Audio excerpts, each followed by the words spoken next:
विपिन चौबे भी हमारे साथ बने हुए हैं। विपिन, मालवीय नगर से सीएम आवास ज्यादा दूर नहीं है, 26 घंटे लग गए मुख्यमंत्री को मौके पर पहुंचने में। थोड़ा सा करेक्शन है प्रगति, मौके पर नहीं पहुंची है वो, उन्होंने अस्पताल का दौरा किया है। मौके पर हम लोग खड़े हैं। मौका वो है जहां पर अग्निकांड हुआ है, मौका वो है जहां पर 21 लोगों की मौत हुई है, मौका वो है जहां लोग जान बचाने के लिए बिल्डिंग से कूदते जमीन पर नजर आए हैं। तो और मौकाए वारदात से अस्पताल की दूरी महज 200 से 300 मीटर है, लेकिन वो अस्पताल आती हैं और मौकाए वारदात पर नहीं आती हैं। तो इसलिए सवाल खड़े हो रहे हैं।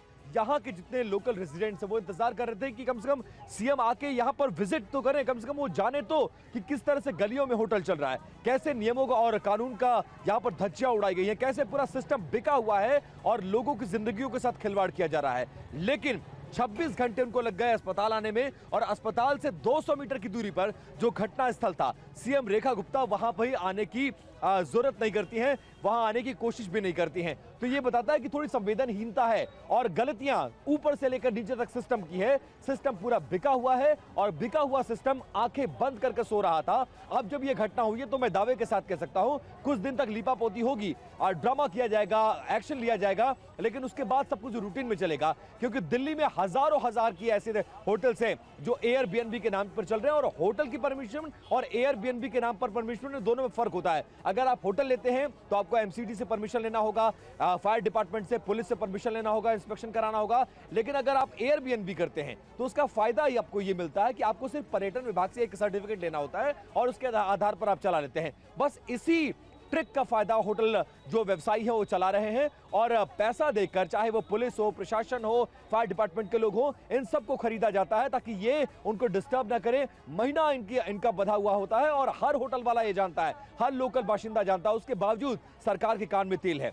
और अब जब ये घटना हुई है तो शायद लोग जागे, और अगर सचमुच सरकार कुछ करना चाहती है तो इन सबका इंस्पेक्शन होना चाहिए, लाइसेंसिंग होनी चाहिए, जो मानकों पर नहीं है उसका लाइसेंस कैंसिल होना चाहिए, और ऐसे होटलों को बंद करना चाहिए जो लोगों की जिंदगियों से खिलवाड़ करते हैं। बिल्कुल विपिन, और ये बात तो बिल्कुल ठीक है कि मौके पर तो अभी मुख्यमंत्री पहुंची ही नहीं है, अस्पताल में घायलों से मुलाकात की है। मौके पर क्या कुछ हुआ वो आप तस्वीरें भी दिखा रहे हैं, हमने वो तस्वीरें भी देखी कैसे जान बचाने के लिए जब किसी के पास कोई विकल्प समझ में नहीं आया तो खिड़कियों से उन्हें कूदना पड़ा था। जितेंद्र शर्मा भी लगातार हमारे साथ बने हुए हैं। जितेंद्र, 2019 में करोल बाग में जब इसी तरीके से कई लोगों की मौत हो गई थी अग्निकांड में, कई सवाल उठे थे।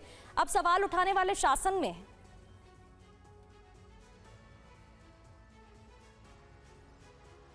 जितेंद्र, बिल्कुल, देखिए करोल बाग हो, विवेक विहार हो, ऐसी अगर देखा जाए पिछले 10 साल के अंदर दर्जन भर से क्या बल्कि 30 से ज़्यादा ऐसी घटनाएं हुई जिसमें बड़ी संख्या में लोगों ने अपनी जान गंवाई। लेकिन हर बार सिर्फ जब घटना होती है तब तो जांच की बात कही जाती है, लेकिन एक हफ्ते बाद वही ढाक के 3 पात जो स्थिति पहले थी वही स्थिति आपको दिखाई देगी। लेकिन फिलहाल अभी लवकेश जो इस अग्निकांड का मुख्य आरोपी माना जा रहा है वो मालवीय नगर पुलिस स्टेशन के अंदर मौजूद है। उससे लगातार दिल्ली पुलिस के द्वारा पूछताछ की जा रही है, जानने की कोशिश की जा रही है कि आखिरकार किस तरीके से वो ये बीएनबी चला रहा था, उसमें किस किस का सहयोग था, और इसके अलावा क्या सरकारी विभाग कोई ऐसा था जिसकी जानकारी में ये नहीं था। तो तमाम चीज़ें हैं जो अब उससे जानने की कोशिश की जा रही है। दिल्ली पुलिस की ये भी कोशिश होगी कि उसको कोर्ट पे पेश कर कम से कम 3 से 4 दिन की उसकी रिमांड ली जा सके ताकि उससे आगे की पूछताछ की जा सके। जी बिल्कुल जितेंद्र, लौटेंगे आपके पास।